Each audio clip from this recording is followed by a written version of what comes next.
Justice League of America number 13, written by Matt Kint, art by Tom Derenick and Eddie Barrows. So this is more Forever Evil. And I think this is actually the last issue tying into that. So last issue, we had Despero beating the ever-loving crap out of Martian Manhunter to the point where it seems like he's dead. And now Stargirl has to go deal with the whole firestorm thing. So we pick up in LA and Stargirl is at her parents' house, like the place she was trying to get to the whole time. It's utterly destroyed, and she's remembering like how her brother would like put stickers all over everything. And then as she's remembering this, she notices one and she's like, that's a bit too convenient. I'm thinking this is just Despero in my head, just making everything up, like right as I'm thinking about it. And of course Despero shows up, and Stargirl has taken the mindset that, okay, this guy, he drives off of being feared and like he's all about that. So I just can't give him what he wants. So this entire fight, she's just wisecracking. She's like, Desperos, that sounds like a crappy cereal brand. And he's like, shut up. So as they're fighting, Stargirl uses some of the leftover powers that Martian Manhunter imbued in her to get his backstory.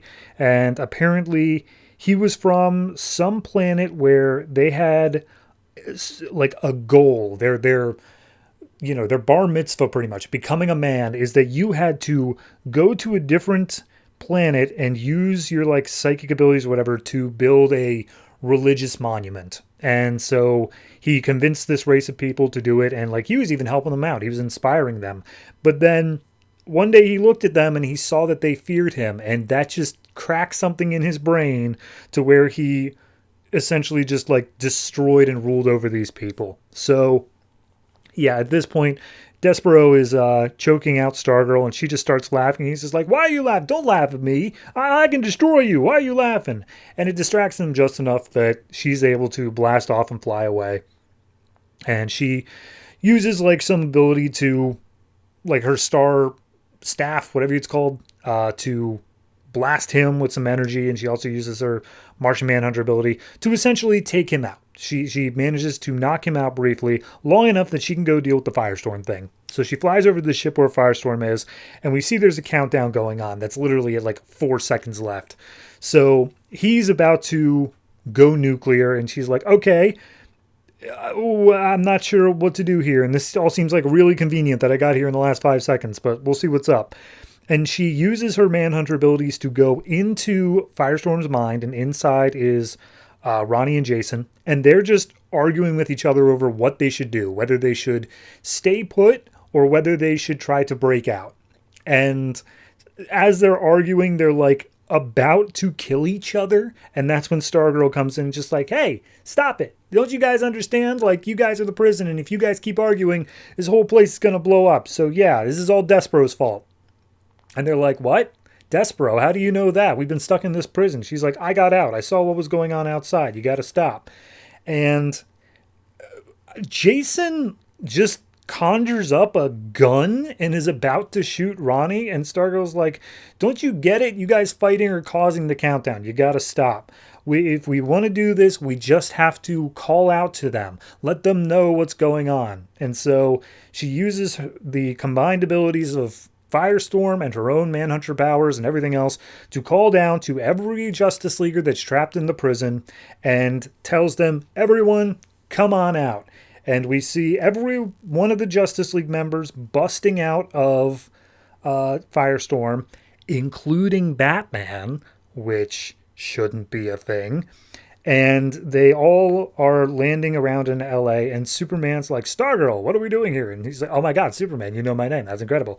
Yeah, no, Despero, he's the one who's making the prison. We got to take him out. So they all head out to Despero, and we see all 3 leagues are fighting against Despero. And she's like, something's not right about this. Despero's still like smiling. I don't know what's going on here. So she sees something up in the sky, just like a little light. She flies up to it and she's like, oh no, it's a manhole.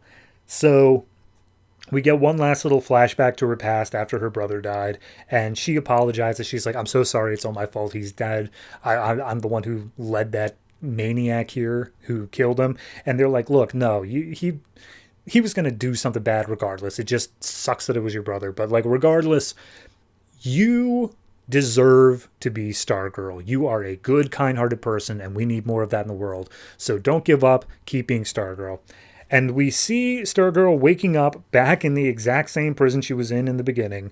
Martian Manhunter's just standing there, just like, hey, good, you're awake. And we get the full explanation that all of this, all of the like flying to LA and saving people and going down to the prison and getting out and all that stuff, it was all just Despero making it up. That was her prison. The idea that she was able to escape it all, that was her prison. So yeah, it's all a dream is basically how that wraps up. And Martian Manhunter says like, yeah, no, totally. But because that would be really sucky if we ended on that, two things. One, all of the lessons you learned, all of that stuff about like being your better self and whatnot, that still happened. The character development still definitely happened. But also, because I died in this dream prison thing, I was brought back because of your like memory. You had some of my powers in you, whatever. Point being is I'm back, and during a brief little second there, I managed to reach outside the prison for reals and get in contact with Steve Trevor, who has a plan over in Forever Evil Argus, and he's on his way, and they think that they can stop Firestorm from it exploding, but it's not going to work, and they need Wonder Woman to actually use the lasso. And so it's like, okay, well, we know she's in the prison, so let's go down there and get her out. So, yeah, that's that. It was all a dream. It was all fake. Oh, there was also like a page in here, I believe, of Despero like messing with Martian Manhunter's mind, like in the middle of this, and he says, the seed was planted within the Martian, I am done here. So maybe this was all done just to like mess with Martian Manhunter or like give him an inception sort of thing. I don't know. Look,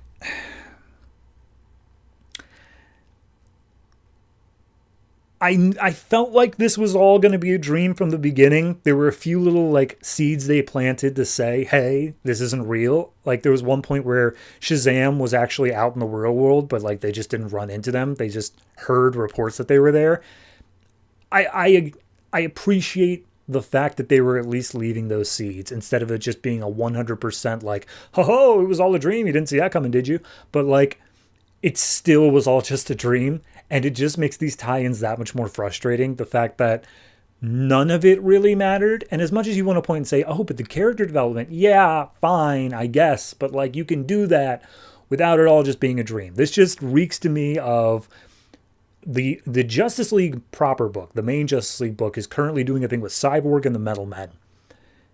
This just reeks to me that they didn't have any idea how to run this book with everyone being locked up inside Firestorm. And I get that, but then you just don't run the book. Like, you don't need to do this tie-in and just say like, oh, but none of it actually happened, because that's just more frustrating.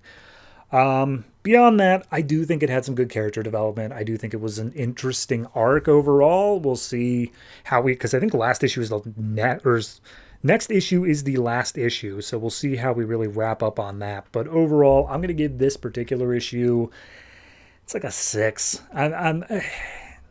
If this is the finale of the arc, I'm disappointed because it just feels like we were wasting time until the event was done, and now we're gonna be like, oh, but like we just got to go down and get Wonder Woman and we're all cool. Like, then just do that, you know?